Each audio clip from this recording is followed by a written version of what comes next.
computer. Hello, everybody. Welcome back to Sending Ravens. And I have a very special guest today, Brad Johnson. We've been trying to get together for quite a while to do something. I've been on Brad's channel, and it was a riveting experience. Say hello, Brad. Tell us a little bit about yourself, Brad. Hello, Janine, and hello, everybody. Thank you again for having me on today.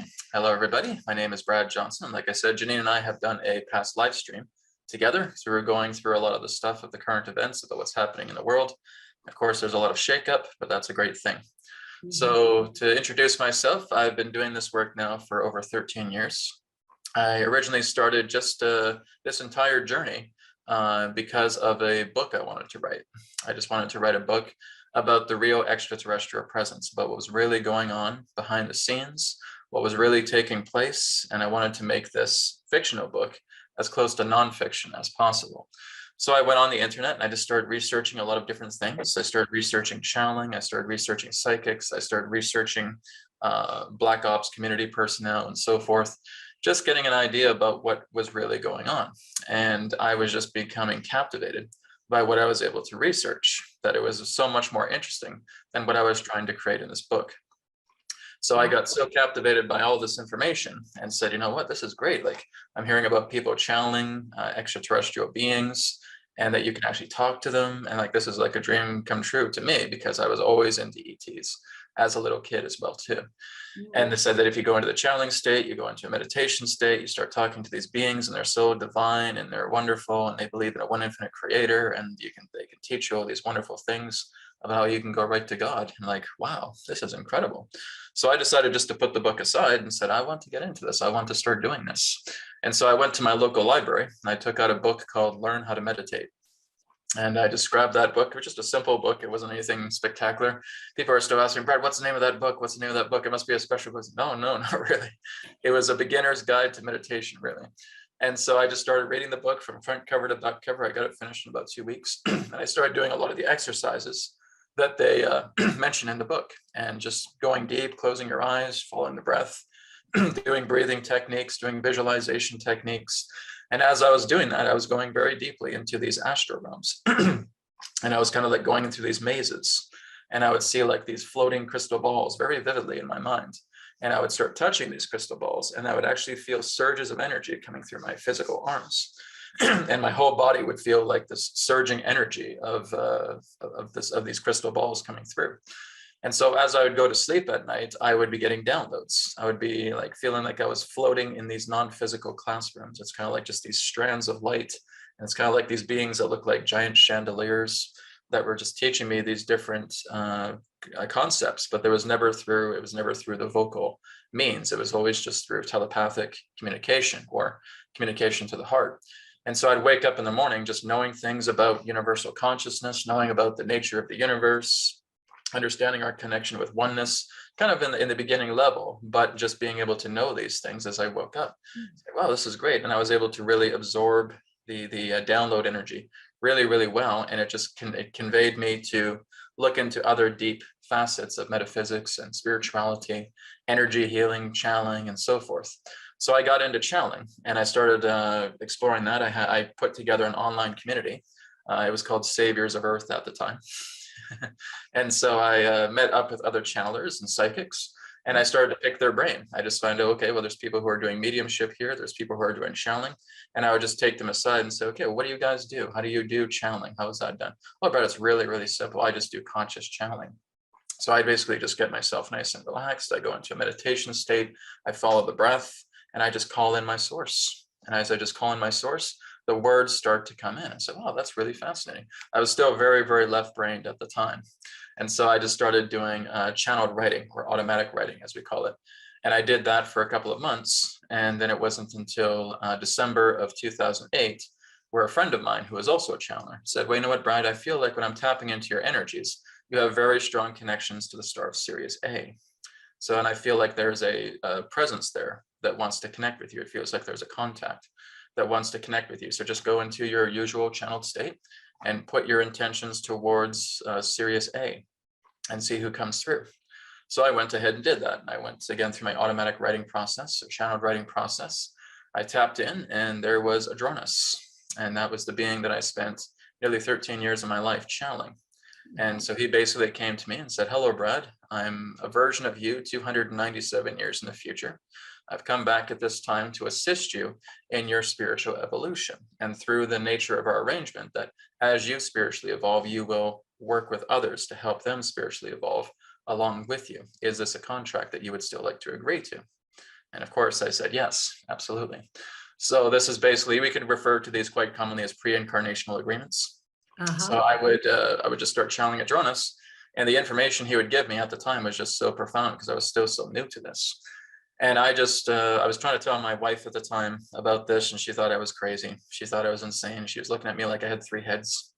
And I said, "You know what? Okay, to prove I'm not crazy, I need to just go out onto my balcony." I was in my house in Victoria at the time, and I just went outside. I stepped outside and I said, "Okay, if you guys are out there, just let me know that you're here. If there's any allied ships or anything in the vicinity, just to show that I'm not crazy, that this is very real, please just show yourselves to me." 5 seconds later, the star just wiggled right out of the sky and just shot right across the sky. Lasted about 30 seconds. My ex-wife actually stepped out there and she saw it too at the same time. Wow. And I'm like, "I told you, I prayed for that. I told you I'm not crazy." And then she thought I was even more crazy. So he's looking at stars and these stars are moving around and he's going crazy and all that. Yeah. So yeah, marriage was basically falling apart with all that. It was a very toxic marriage altogether. So I basically had to leave and went my own way. And then just started to get my own place and started to really look into this a lot more deeper. And that's what led to my channeling journey with Adronis for, again, since late 2008 up until last summer. So I basically ended the channeling last summer because basically I was just getting the guidance to do so. It was time for me to move on from channeling. I didn't really need to work with a net anymore. Adronis was my net for quite some time. And it says, "You know, you're ready to go. You're ready to do this. You're ready to basically share what I've shared. And beyond that, you can now work directly with spirit." So now I've become a direct conduit for spirit, a direct vessel, and just working with spirit in that way and continuing to educate in that way. And what I was being told as well too, as I start to do a lot more spirit communication, the channel I'm working with would get a lot more popular. It would get a lot more people, and there'd be a lot more profound information coming together. So far, that's all happened. So that's really just been my journey since that time. Of course, since I was channeling, I was looking into energy healing. I was looking into astrology. I was looking into magic. I was looking into all these different forms of facets as well too. Remote viewing was another thing as well too. So I looked into many of these different facets and studied them quite thoroughly. And now, like I said, I just basically let spirit come in and share whatever needs to be shared regarding whatever topic person comes to me. Like I said, just been doing these sessions for 13 years, and people would just have come to me from all walks of life, having all kinds of different questions, varieties of questions. And I just So help you them. had a clientele? Was it like a, Yeah. I basically have worked over, I'd say, with like 15,000, 20,000 clients over the span of 13 years, not including people who I've seen at events and so forth. right? So I've worked with a lot of them, and a lot of it, like I said, was channeled sessions with Adronis. There were times too where I was just talking to people as well too, in a natural tuned state to spirit. So I was doing that even before I was leaving Adronis, but now it's just kind of a full capacity now, where it's no longer about channeling. It's just about being the vessel for spirit. Yeah, just letting it come through, because I've Yeah. watched you and it really does really naturally just come through. Very natural. That's thanks to all Yeah. the beginnings of the downloads and doing those meditation works. It was basically activating channels within me. I was going through a lot of different activations, and so this is what was making it flow through so smoothly. So there's other people I've talked to as well too, who start off as channels, and they may have moved on from channeling as well too, and now they're just being natural vessels for spirit. And just like me, their energy can just flow through very smoothly. So you kind of want to open up your gateways. You want to open up your channels as you're first beginning this journey, so that you have to let the river flow, through the riverbed. You don't want it just turning into a tidal wave. You want it to be a nice flowing river. That's true. And now the way you're talking about it, I think right at the beginning when you first brought in this Adronis, is that how I say it? Yep. You were saying that he was an evolved version of yourself, or a future self. Yeah. Okay, But the thing is, I've actually encountered many versions of him. Yeah. So that was one of the first earlier versions that I connected with him, was a 297-year-old, future aspect of me. But really, I would say that he is almost like an immortal being. He doesn't really die in that way. He's more light than anything regarding the flesh. So he could basically live as long as he wanted, and you're looking at different versions of him Yeah. all the time. So I was looking at a version of him that was what we would call in the fifth density, 297 years in the future, just at that point of contact. But his time frame would shift through the fifth density as I would connect with him. And then as I moved into 2012, I shifted personally again, and then he shifted as well too, and we moved into sixth density consciousness. So it wasn't 2012, it was more like 2016 or so. He moved into like a sixth density consciousness. And then so I started to connect with him in all the streams representing that density. And then finally, the last couple of years, he was shifting into a seventh density consciousness. And so I would tune into that version. So he would basically adjust with me as I shifted. And so I would see more of these greater versions of him all the time. So every time I channeled him, he was of a different age, he was of a different time, he was of a different dimension in that way, so to speak, to corroborate his energy with the people that I was talking to. I wonder if that's what I've been picking up when I get the Hermit card in the tarot readings. I keep getting these future versions, and I always feel like they're human essence, but they're like our future selves. That might be what I'm getting there. Exactly. Yep. Absolutely. And they're just they're constant. It's kind of like a constant stream of intelligence that's working together with you. And some of them may actually be non-human, but they'll take human form. Some of them may be kind of angelic, but again, they'll take a human appearance as to basically be very, very comfortable and convenient for you. Yeah, they do seem to like to make us comfortable, don't they? Oh yes, very important. Otherwise, they won't be able to get their message across. Yeah, exactly. Now, when you very first connected, was it a visual thing or audio, or how did it happen? No, I didn't really hear a voice with Adronis. There was a couple of times where he projected himself into my mind, and I would see him, and he's kind of like a 7 foot tall Syrian blonde hair, blue eyed being, kind of like a Nordic in that way. But he was very, very tall. Some people actually, because some people could see him as well too, they mistook him for Ashtar. There was a being known as Ashtar, and they would confuse Adronis with him because he almost looks exactly like him. And I said, well, we even said in a transmission, he says, well, even though you say that we are Ashtar, we are not Ashtar, we are Adronis. So he would make that point across, but he looked very, very similar to him. But there are times, no, about 95% of the time of the channeling, I didn't hear anything, I didn't see anything. It was all just a direct, claircognizant transmission where we would receive simultaneous thoughts and feelings at the same time. And so I would just learn to train myself to put myself back here. So Adronis would be here, and then he would come into the transmission. And as I spoke, I would speak his thoughts. I would speak his words. And so that's how it was. But it was never anything clairaudient. It was never really anything clairvoyant, very rare. It was always just direct download transmission in that way. Yeah. Now, when you were working with your clients, so that sort of got the muscle going. Is that, would you say that was true? Oh yeah, that flexes your muscle a bit for sure. Yeah, that's what I found too. And it just now, I just don't have the inclination to work with clients anymore. Are you still working one-on-one with people? Or are you just doing your big? Yeah, I mean, I'm pretty much booked up for the next 3 months with private sessions. So I'm going to be ending my private session journey on April 30th. Yeah. And then I'm putting up a Patreon group. And so the Patreon group is going to be group Q&A sessions. So people will come to me in groups. Yeah.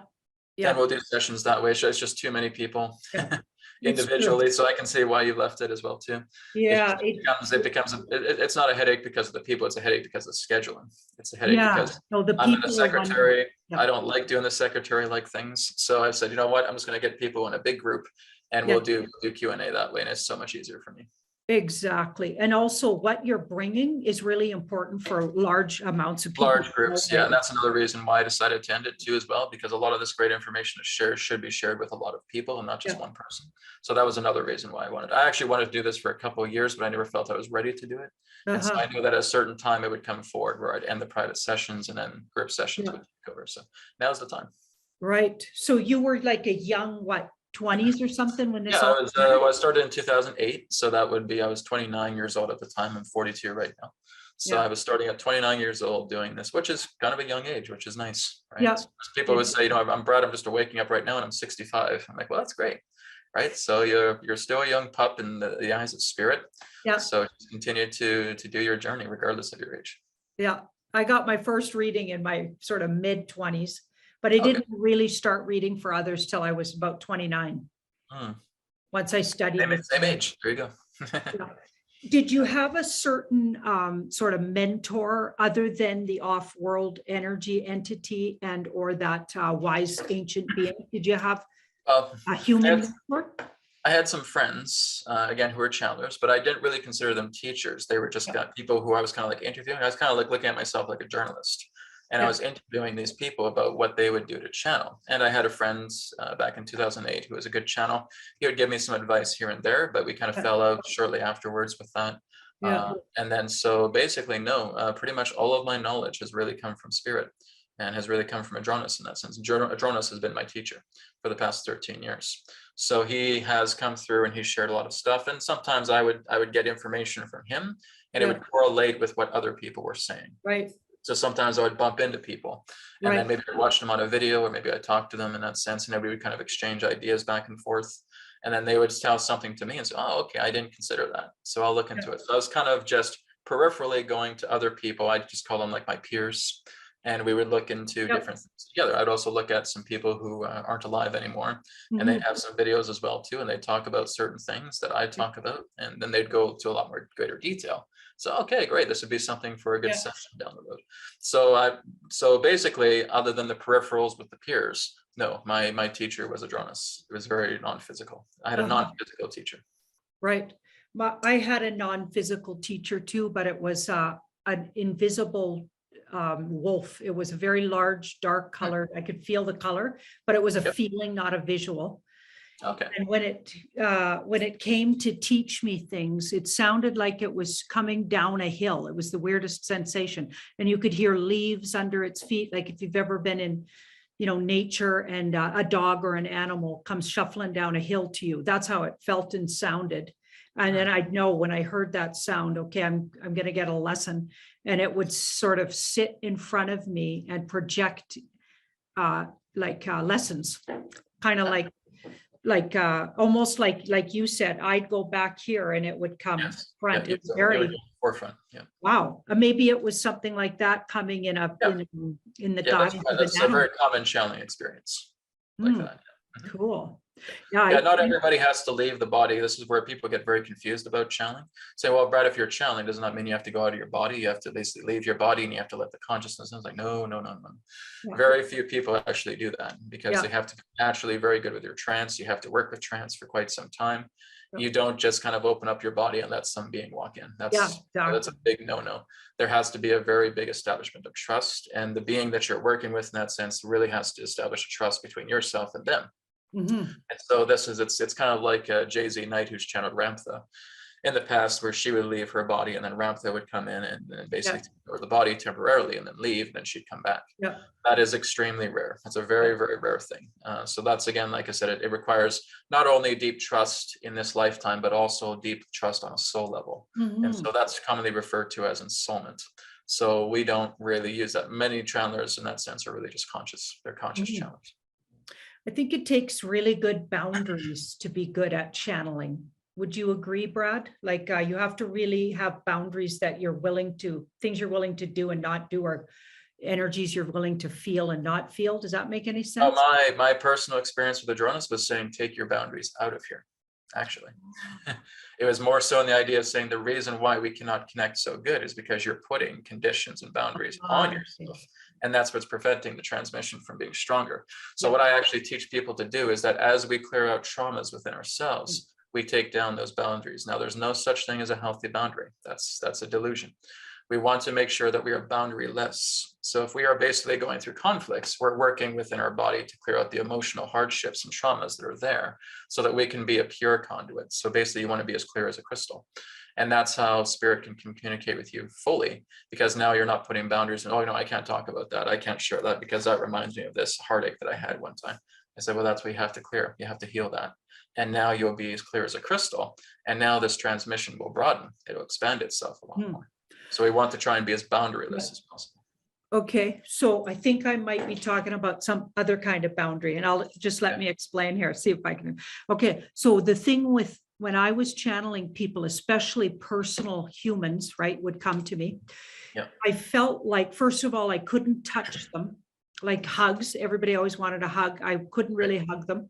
Mhm. And to this day, I'm a little funny about hugs. So I wonder what your guide would say Okay, I see what about you mean, it. yeah. So basically Right. you're having kind of a post channeling. Because I would feel everything. I would feel there, I would become them. And I felt like part of my journey was Yeah, creating better boundaries because I would melt into everybody. And it's like, okay, right. No, I see what you mean. I would call that more discernment than a boundary. okay. So you're being very discerning about that. It's kind of like when I was doing channelings as well too. I didn't really want anybody to approach me either at the same Yeah. time. So I basically just said after I'm done, just kind of give me a few minutes so Yeah. I can kind of come back and ground myself, and then I'll be happy to talk to you. I've Yeah. had people in that sense of kind of like run up on stage like, "Ah, that was awesome." Okay, hang on. Let me ground myself back into earth here a little bit more. Yeah. So yeah, what you're doing is you're being discerning. So Okay. it's just a discernment factor in that way. So that's what I know what you mean. It's kind of like a post channeling. You have to kind of reground yourself. So you kind of have to Yeah. let people know and discern and say, hey, you Yeah. know what, just give me a few minutes so I Yeah. can come back to earth. And then when I'm good, we can talk for sure. Yeah. Because it can feel just overwhelming, I think. Yes, it does. Yeah. Well, not for me though, but for certain channels that I've talked to, Yeah. because they go very, very deep. They go beyond the conscious. They'll go like close to a deep trance channeling, and they'll need a few minutes. They'll probably need like a half hour, an hour. They'll just basically say before they channel, please just don't talk to me for a little bit. I have to really kind of ground myself and come back, because it's kind of like what you're saying. You'll absorb their energy as well too. And you're very delicate. You're very sensitive in the post channeling state, and you're still kind of just the synapses are firing to try and bring yourself back into a grounding state. So yeah, it's kind of like a post channeling consideration, I would say, and discernment factor for that. But yeah, in regards to like the channeling itself, yeah, the more that you are boundaryless, the more that you have greater communication coming through you with many different topics and discussions. You know what I've noticed when I'm watching your work, I was really drawn to it was the way you're teaching humans sort of how to be the best humans we can be. Like, it's like you're bringing spiritual lessons and not just information. So it's not just like they're getting tidbits of information, but they're actually getting like lessons on how to be here in this world. Yes. And a bigger vision of what's really going on, because so many people have no clue really. Yes, Adronis really drilled that into my head. You're saying people are not coming to you because they want a psychic reading. Okay? Yeah. You're not a psychic, right? And so basically it's looking at the idea is that you're a teacher. I'm training you to be a teacher. Yeah. And so being a teacher in that sense is helping a person to realize that they are God. Is to know that they are God, that they are the infinite, and that there's nothing they can't do, that they just have to clear out their traumas. They have to clear out the taintedness that they've put upon themselves in this life, and now they will see their greatness. So that's really my goal, is to help you see your greatness, because I see mine. So as you see yours, you're going to realize I'm not a victim consciousness anymore. I'm not an aggressor. I'm not a bully. I'm not feeling like the whole world is against me. I'm not an abused soul or anything like that. I'm clearing all of that out. And now I'm getting the tools and the techniques to clear that out. So like I said, I don't channel anymore, but now it's all just based upon spirit communication. And spirit still says the same thing with me, right? You're a teacher now. And so you're just continuing to do it. I've even, like when I've been doing like the New Earth Insights, and I've been doing my current events and stuff as well too, sometimes I use the tarot. And spirit's almost kind of like pointing my fingers, okay, don't use it too much. Don't use it. Use it a little bit here and there, but you have the natural intuition, especially when you're working with people personally. Just make sure you keep working with your intuition, because you spent 13 years sharpening that. So the tarot's pretty good once in a while, but try not to be attached to it. So that's just a reminder for me. It's different with tarot readers, of course, but I don't consider myself a tarot reader. I just consider myself a vessel for spirit. So whatever spirit wants me to do, I take it. For me, it feels like it was the icebreaker to get everybody in the door. I realized not too far into it that I wasn't a psychic either per se. I was actually just reflecting their beauty to them, reminding people that they were gods and goddesses themselves, and that nobody was above or below them. And like, that's why I really liked what you were saying when I would listen to yours, various different shows and whatever. I really resonated because you were saying exactly what I also would get, is like, I'm just here to remind people who they really are, and not to be victims. That part really is important. Yes. That's what's been holding us in this prison. You got it. And that's the problem, is people will see themselves as victims. So, well, I'm better than the aggressor. No, you're not. The Yeah. victim and the aggressor are on the same level, none is Yeah. higher than the other. So it's the same side, it's two sides of the same coin. Yeah. So that's a very important thing. I was actually just talking about that the other day when I was doing a new video on my New Earth practices, was talking about the idea of traumas, the mental traumas that we have, and helping to identify those traumas very simply. Because I actually gave a worksheet for people to use. And Yeah. now I'm just starting to develop an even simpler healing technique that I have done with others, like the BCR technique was one of them. Cord removal healing is another one. You guys can find that on my YouTube channel on playlists. And the new one that I'm developing right now is so incredibly simple. You'll have your conflicts gone in seconds. So it's kind of like a miniature version of the BCR technique. I refer to it as the conflict elimination technique. And it's really, really quick. Yeah. It's a compact version of that. So Wonderful. that's very important. We get stuff like that. And I'm getting people now to start setting goals for themselves as well too, whether it's personal goals or professional goals. And the goals themselves are, again, just a stepping stone into helping yourself to move more into the non-dual. Because once you go into the non-dual, you're going to notice that when you think a thought, it's going to be here like that. You start bringing a manifestation like that, it's going to come very, very quickly because you're not sabotaging yourself anymore. So I'm training people to get out of their sabotage. Yeah. Because that's coming. You're right. Yeah. I've actually been noticing it.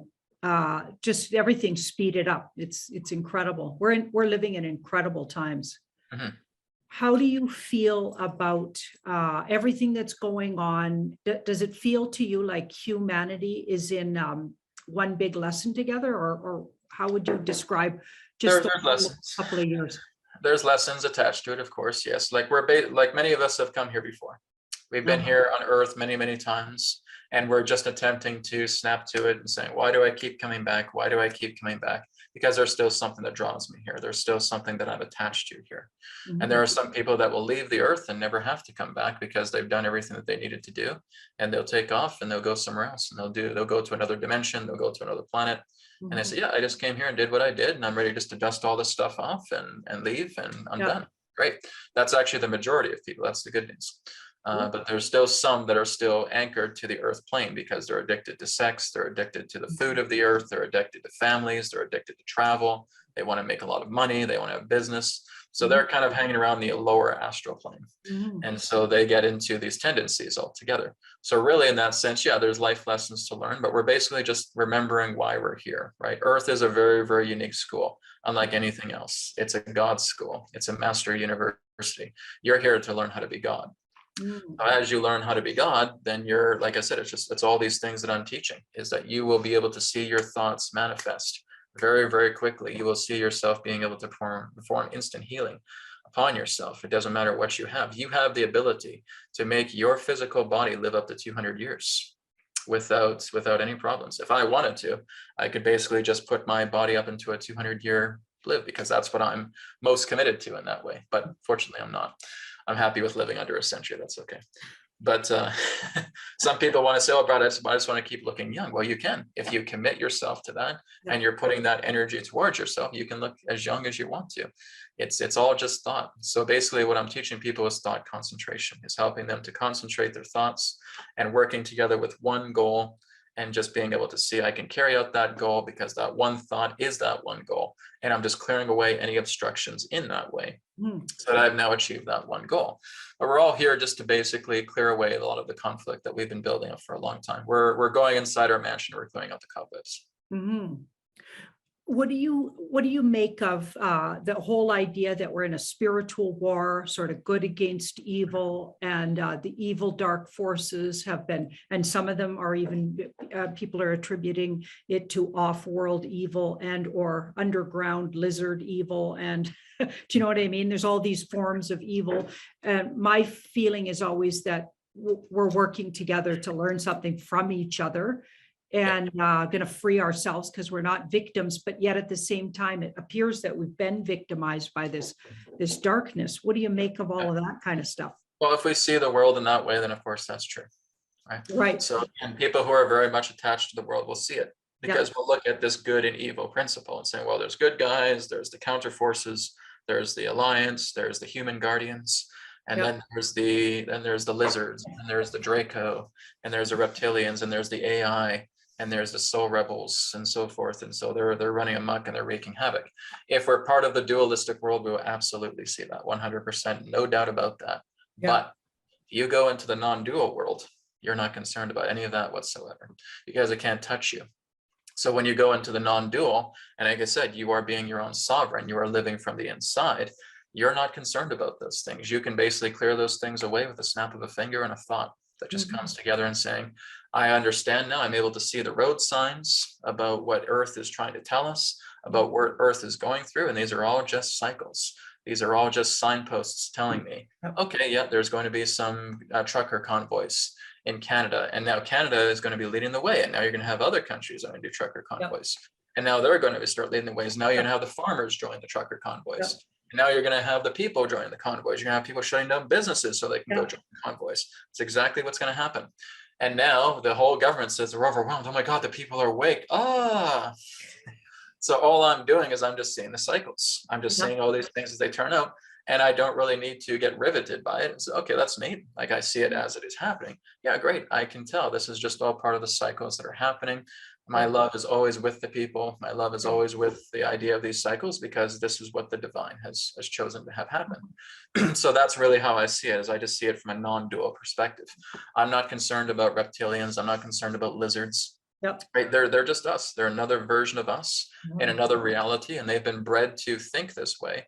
But deep down, they are spirit just as we are. They're all part of God, even if they don't admit it, because they think they can create better than God. But really, the whole idea is that they're God as well too. So all you're doing is you're working a lot more on the non-dual, just to give compassion. To give compassion and give love. And you see the signs, you see the road signs, you see the cycles that are happening, and you're just blessing everyone and everything along the way. So I basically just do my reports because a lot of people ask me to do it, saying, Brad, can you do the reports on New Earth Insights? Because really, I don't care about it, but I do it because people want to hear about it. Or, Brad, I want to hear about like how Canada's doing, how the US. Okay, sure, no problem. I have no problem doing it for you guys. But I couldn't care less about it, because I'm just in a place where I see the signs. I see, it's kind of like you're looking at behind the scenes. You're seeing yourself as the director. You're seeing the lighting crew over here. You're seeing the actors over here. You're seeing the stage hands over here. You're seeing the props guy over here. Yeah, and they're just doing all their roles. So I'm like the executive producer rather than the director of the entire movie. So I'm not too concerned. I'm not too concerned about what's happening on stage. It's the actors playing their part. And then there will eventually come a point where the drape will pull open. We'll see all these things. Now it's transforming, and the actors will look behind it. Oh my God! And then they start ditching, because they can no longer be part of the old narrative. So yeah, that's that happening too. Mainstream media is going to be taken over by the counter forces. It's all going to happen. Everything is going to change. Not a single stone is going to be left unturned. So it's a wonderful thing to see. But I'm just looking at it from the background and just giving love and compassion where I'm needed. Yeah, that's how I feel. I feel like I'm just sort of helping people through this stage. Exactly. And people do like the details. Okay, if you listen to my readings, even though they like the details, I'm pretty bad at giving the details. I'm talking about sweeping ideas. You're quite good at it. I'm kind of really good details. Like there's times where you're reading the cards, like, how did she do that? Because like I read the cards at times, and it gives me like some basic information and stuff like that. But I'm saying you going so deeply, and you see like the nuances of the cards. Yeah, that's pretty good. That's really good. That's where your experience is paying off, of course. They kind of talk like almost like, they give me timelines as far as when to talk about something, and they put it in perspective for me, and the visual just helps flow what I'm getting, so then I can get it out my mouth. Right. So when I don't have them in front of me, I'm sure I could channel, but I just don't give myself permission to do that. Literally, like I've just gotten, it feels like I'm maybe addicted to always having them with me. It's like. Yes. Well, it's also good too, because you're showing practically of what people are saying. So, oh, maybe Janine's all this up in her head. No, you can see it through the cards. Yeah. And it's kind of like what I do as well too, because sometimes I'll pull the cards up and saying, guys, if you think I'm making this up, I'm getting this right through the cards at the same time. Yeah, I think the universe gave us the cards just to help us teachers to get the word across. Exactly. And like I said, there's people that are just so good with the tarot. Like I said, I'm not anywhere near that level.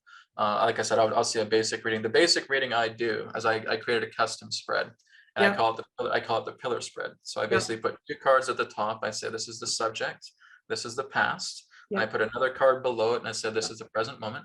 I put a card to the left that represents the conscious thoughts. I put it to the right that represents the unconscious thoughts of the present. And I go down to the near future, and then I say, okay, here's the conscious thoughts of the near future. Here's the unconscious thoughts of the near future. Then I put the long-term future at the bottom. Then I put advice, and then I put life lessons. Wow. And that becomes my entire report for that segment. Wonderful. And which deck do you use? Do you have it with you? Same thing, just as you. Oh, awesome. Look at that. Hold yours So up. I have two decks. This one's the Golden Rider. This one I have the Robin Wood deck as well. Oh, I love that Robin Wood deck too. And Yeah. I got this mini one, but this mini one is driving me absolutely crazy, and I do not like it.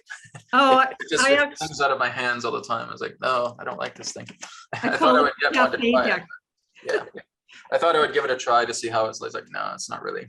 I like the big decks. I like the decks that I can hold in my hand, and it's easy to shuffle and all that. Yeah. So those are the decks. I mainly use the Rider deck for everything. Yeah, Rider is a real basic. It just gets the job done. And I find it very balanced. Yes, exactly. Because I've always tried to figure out the spreads that you're using, because you do like the 7 cards. Yeah. And then you'll put the 8th card, the 9th card. So what is she using? Is it the past? Is it the present? Is it near future? I gotta always ask this question. First one I always pull. So it's called the Kachina knife. So it's like the first card pull is you or the person asking the question, the querent. Or you could even say the question. So humanity and what's going on, how are they going to be affected by the truckers? So humanity, how they're going to be affected by the truckers. Yes. Yeah. Okay, and then there's past. So this is the past that led us to this situation. The current situation. So this would be in the atmosphere between the situation. So your atmosphere. So this could even be just everybody's feeling around what's happening with the truckers, but that led us to the truckers. So that's interesting. And there's the near future. Okay, that's interesting because this is, I'm actually just reading it right now. And then I pulled 2 more for advice. So similar to you, you're using a lot of thought in the way you described yours. And that makes sense because we create our destiny with thoughts. So you're looking at, if you keep visualizing things this way, it's going to turn out like this. Is that what? Yeah, because that's basically my mentality when I was channeling. Like when I was connecting with Adronis, we'd always talk about tap into the collective of this thing and see the thoughts that are coming out of it. And now you can be able to discuss it. So if I basically said, someone asked me this morning about Saudi Arabia, Brad, what's happening with Saudi Arabia? Is Saudi Arabia going through? Because it feels like there's a small awakening there. And even before I even looked at the cards, I just tapped into the consciousness of Saudi Arabia and so that's going to be fine. They'll be fine. It might take them a little bit longer to get out of the funk, but they'll be okay. Then I pulled the cards and the cards said exactly what I said. So that's the kind of interesting thing. This is my spirit's always telling me, follow your intuition, because even what you're going to say, the cards are just going to back you up with it. Yeah, at the time, right? It's true. Yeah. Fascinating. And your first initial feeling on it, once you've channeled for a while, you always have to go with that. If you second guess it, I find now you're in thought and your own intellect, and now your ego's in the way, and you got to just come out of that and just let it flow out your mouth. Yeah, this is why you're in the background, and then the consciousness is in the foreground. And it's the same thing when you're communicating with spirit. You used to have to go in the background, and spirit's coming through. And it basically comes to the point where there will be no background and foreground. You'll just be spirit. And you just keep working with that all the time. So that's what I'm working on for sure. Do you ever get physical sensations, like when you're working with a person, like a sore knee, or you're getting a hip problem? Yeah, sometimes I'll get the feeling of someone it's like it's not actually a headache, but I'll get the feeling that there's some buzzing around the head. And I said, "Are you okay? You got a headache?" "Yeah, I got a really bad headache." "Okay, well, that kind of feels a little bit the buzzing." So it's not really giving me a headache, but I can get that feeling. So I'll get that clear empathic feeling with the person in that sense. Even if they're nervous, I'll feel nervous at the same time. Like, wait a minute, I'm not feeling nervous. It must be my client. So, yeah, I'm a little nervous. Well, that explains it. That's why I'm like that. So that's the clear empathic ability that comes through. Yeah. One time I was asked to channel somebody's past life. Like, people love those past life readings and they're fun. Like, what I find is with cards, it'll go to a specific one that maybe is holding up their current life. Because of course there could be, who knows how many past lives you've had. So you don't know where, you can't just channel all of them, obviously. So it'll pick up on one.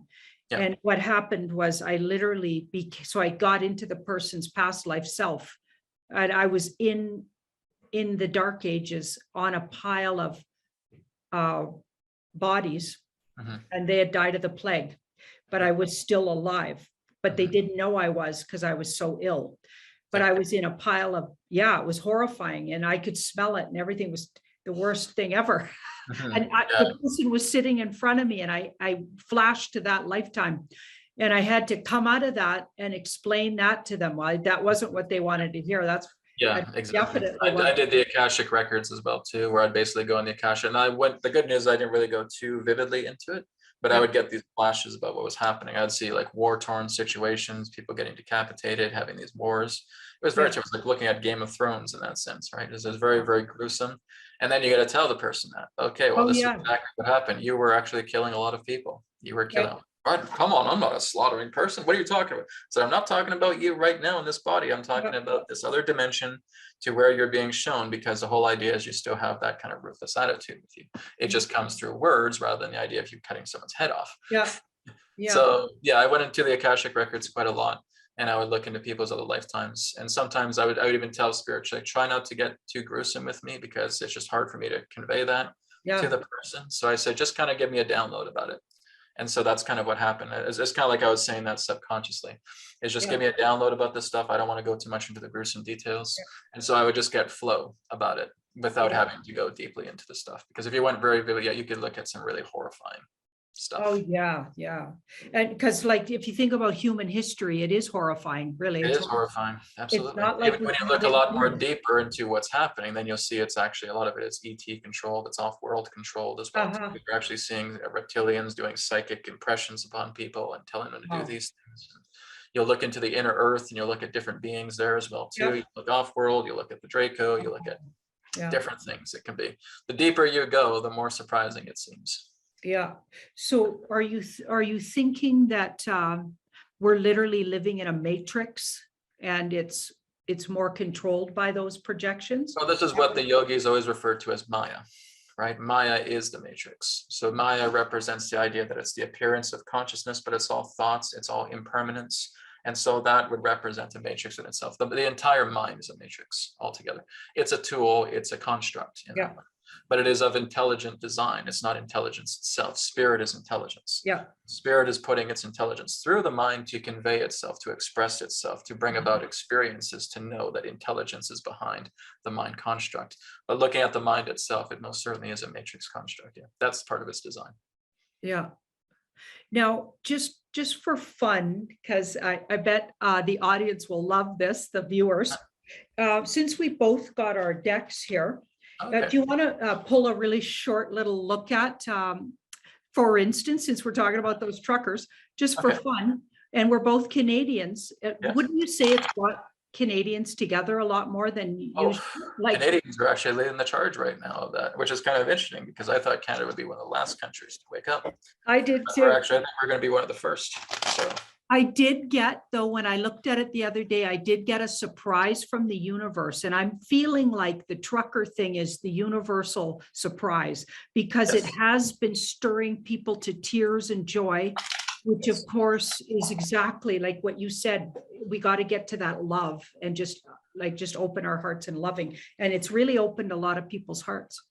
yeah, oh yeah, you're Yeah. right.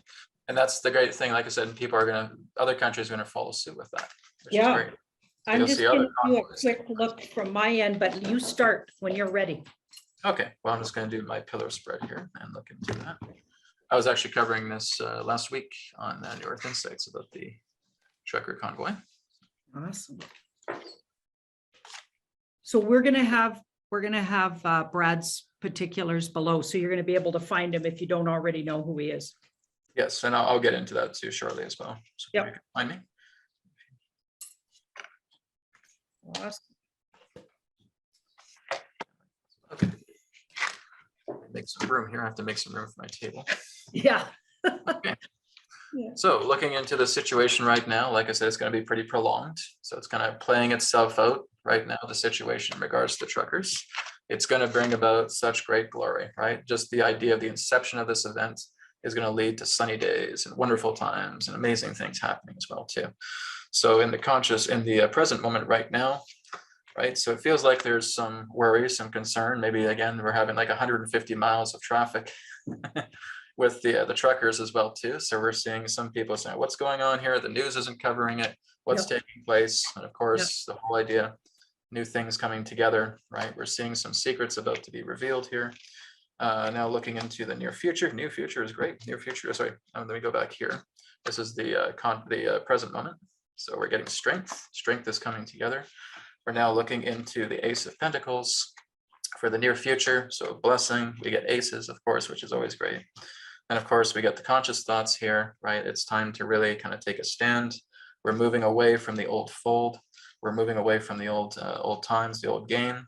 And behind the scenes, we're seeing this. So we're seeing the fruits of our labor. We're seeing everything that we've been building up for quite some time now starting to take place. And moving into new places, of course, with the Ace of Pentacles down the road, that's the long-term future. And of course, that's always subject to change. And of course, for advice, this is it. Let the good times roll, enjoy, celebrate. We're going to see some wonderful times support the truckers that are here.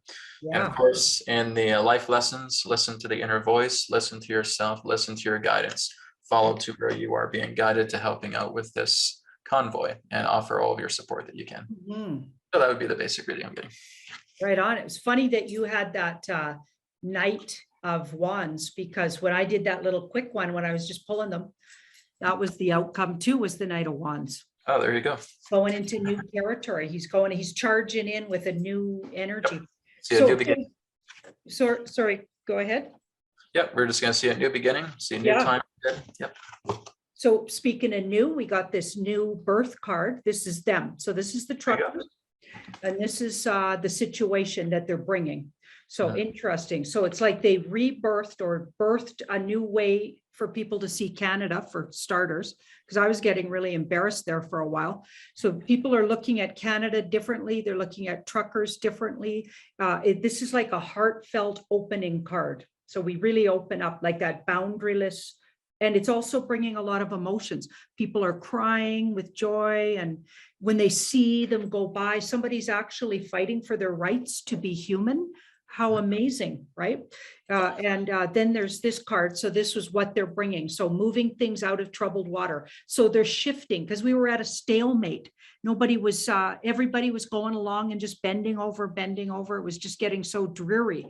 And truthers were out there talking, like Brad and I were out on our shows doing our thing, and other people were doing their thing, but people weren't standing up like against tyranny, right? And so even though this whole world is just teaching us things and we're learning and we are our own destiny, we still got to get through this. Yes, that's right. We got to do this physically, because this is a physical place. Okay. So this was in the middle. So this card is, so they're rushing in and they're very passionate. This guy's very passionate, devoted, and rushing in. But this was the past. It came out of, people just got absolutely fed up. Their families were being torn apart. Their finances were being taken away. In particular, these truckers, they'd have to quarantine for 14 days in a row. How do you work when you're on the road all the time? It was when things weren't making sense. People were being hurt. Things were being taken away from them. Their rights to not have things put into your body, things like that, right? So that's what brought this on. So that past card brings us. Here's the near future. Okay, the star, healing and vulnerability, right? Because it's very vulnerable maybe to have that many vulnerable for them in a way, because they could be driving into a trap. A lot of people are talking about that.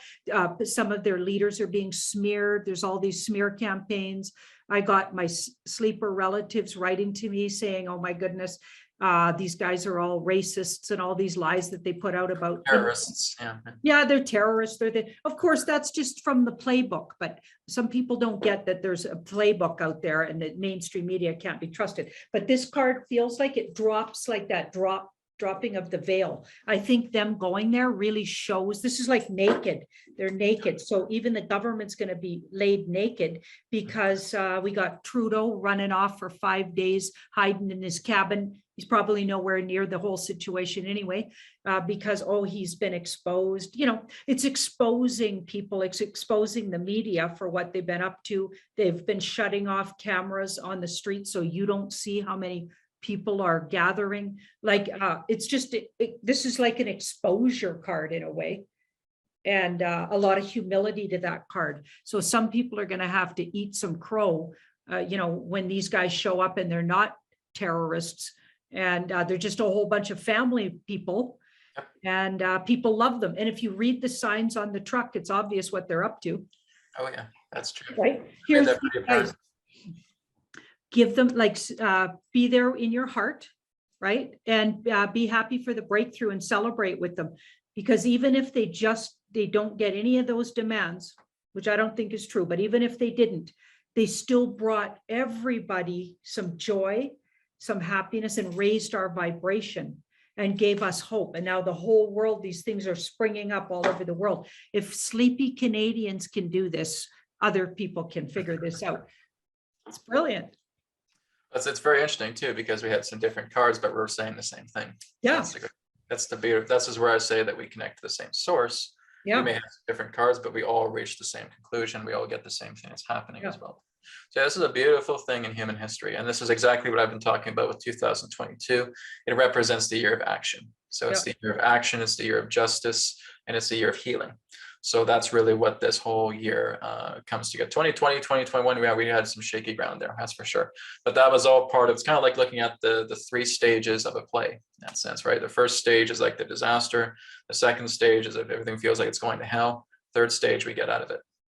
We're on the third stage right now. We're getting I out of love it. it.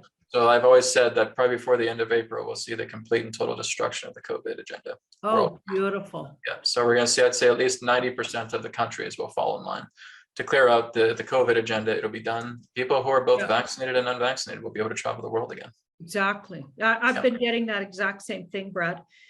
This is why I really enjoy talking with you, because you come from it from a totally different angle, but we kind of meet in the middle. Exactly. We're just coming from the middle. Like, you'll go up this way, I'll go up this way. Yeah, it's awesome. We're still came from that one dot, right? Yeah. So. And can I ask if you're an air sign? And if you don't want to say, that's okay, but I'm just so curious. I follow Vedic astrology. Okay. So Vedic astrology is a little bit different. Now, basically in Western astrology, I'd be seen as an Aries. Mm-hmm. In Vedic astrology, I'd be seen as a Pisces, which is actually a lot more in alignment with me. But basically in Vedic astrology, they look at your moon sign and they look at your ascendant. They don't really look at your sun sign. In Western astrology, they look at your sun. But yeah, the Aries would be my Western astrology. But what I resonate more is that I'm a Capricorn moon and I'm a Virgo ascendant and I'm a Pisces sun in Vedic astrology. Maybe it's the Virgo I'm picking up on, because you did all that research even before you. Yeah, I'm pretty analytical, which is kind of funny. I'm trying to tell people to get out of being analytical. But I'm also, when I get into my work, it is actually a lot more heart centered. But when I'm not doing my work, there's times where I'm just being kind of analytical and I'm putting my plates together and I'm doing some stuff, doing some tasks behind the scenes. So I find the nice balance between the two. It's important. Yeah. Cool. Awesome. Well, do you want to, any parting words for our viewing audience? Yeah. So again, if you guys want to check out my website here, there's two websites I have. It's newearthteachings.com. And I also have a healingcodecards.com. So this is the deck that I have created, one of the three. This one is called the Body Deck Special Edition. Now, basically, I'm getting new batches coming in here in the springtime. So in March, I'll have a new batch of the Healing Code Cards Mind Deck. And in April, I'll have the Body Deck and the Energy Deck ready to go, but they are available in digital versions right now. So you can basically just download them. You can print them out on your printer, on photo paper, make sure your printer's of good quality. And now you can start using those decks. And like I said, all you do is just kind of stare at them for at least 60 seconds, stare at each card, and you're getting the healing codes coming into your body. You can also put them on your body. You can charge your water with them as well too. You can also take a photograph of yourself and put that face down upon the card, and it'll start working on your body in that area 24/7 for as long as you have it on your card, as long as you have that picture on the card. So there's a lot more information about it on healingcodecards.com. I'm probably not going to be taking any more private sessions, right? There's a couple left, but they're going to be going very, very fast. So what I would suggest for everybody is tune into my New Earth Teachings website. on February 1st, I'll have the link up to Patreon. And then you guys can sign up for Patreon, and then you can sign up for group Q&A sessions with me. I'll be holding them every Wednesday starting next week. So that will be something good. And of course, my YouTube link is below. It's youtube.com/C/B Brad Johnson 79. Or you can just go onto YouTube, type in Brad Johnson New Earth Teachings in the search bar, and you'll find my channel coming up. Awesome. Thank you so much. That was wonderful, Brad. Yeah, I had a great discussion with you today. Thank you so much for having me. I had a great discussion with you today, and thank you for having me on. Yeah, it was an honor actually. And I've like often things you say, I just can't believe that just came out your mouth, because it's like exactly, you put it in words and ways to express things that I've been feeling that I just couldn't have said. That's my Virgo side. That's my Virgo. That's awesome. Yeah. You just put it together for me. Yeah, good. That's good. Thank you so much. And thank you, Janine, for everything that you're doing as well too. And say hello to Jean-Claude for me as well too. Yeah, I will. I didn't call him Jean-Luc this time, so that's good. Jean-Luc, yeah, don't call him Jean-Luc. Jean-Luc Picard, all right. And I'll call him Jean-Claude Van Damme. It'll be better. But those ancient beings, you have a title for them. Oh, the human guardians. Human guardians. I for some reason, I'm going to write. I'm going to write that down. Yeah, because I often talk about that hermit card, and I'm always trying to find exactly how you say it. Yeah, well, you do call them helpers and guides too. They are certainly helpers. Like they are just us. They're just us in another dimension, in another universe that have come here, and they're helping us at this time. And they're very human. They're very much like us. They're from Earth as well too. Right on. Well, when I first got on that Zoom with you, we figured that out pretty quick, that's what I was talking about. Yeah, so exactly. I thank you for that, figuring that out. I noticed that you and Ashley were also talking about it through your Friday dives. Yeah. So you'll talk about the human guardians and say, they're from Earth. They're from Earth, and they're here. Yeah. Helping us Which is what I was getting on the moon right now as well too. And they have a certain territory on the moon. They're not in charge of the entire moon. They have a certain territory on the moon. So they're working together. It's kind of like a big communication centers that they have. And so they have access to quite a lot of technology, and they're working with treaties right now to have a lot more control of the moon, so that they can deactivate more of the frequency technology that's bombarding the Earth, that's created this control agenda. So as those technologies get powered down, Adronis was talking about around 2024, that will happen more completely, is these technologies will be completely taken down, and people will be able to incarnate on the Earth, and they'll actually have access to their memories of their lifetimes. Wow. So the whole idea of the amnesia effect will be coming to an end in the next couple of years. That's going to be brilliant. Oh yeah, it's going to be great. Wow. And that's leading us into this more prosperous age to come. Yeah. And if we're already here living, will we tap into our memories too, or will it just be the new ones coming? Everybody will come into it. Like basically, if we come into it with amnesia, we still have to do some work on ourselves. Yeah. But for I would say more like the new children that are coming in as well too, they're going to be aware of what they of what they've been through, their lifetimes as well too, their lifetimes on Earth, their lifetimes on other planets. So it's a lot for the new children. It can be for us as well too, but we have to get the barriers of fear out of the way. Right. Because that's the membrane that we're putting up. So once we clear all that away, people may just start getting like much more vivid dreams, and they realize, oh, I feel like I was like on another planet and stuff like that. What's going on? Well, those are your memories trying to come to you. And when you take those membranes down of control and conflict, you're going to receive them a lot more strongly. So the people that are here, that are, in their senior years, etc., will get these feeling effects as well too. But we still have to do some inner work to take down those membranes.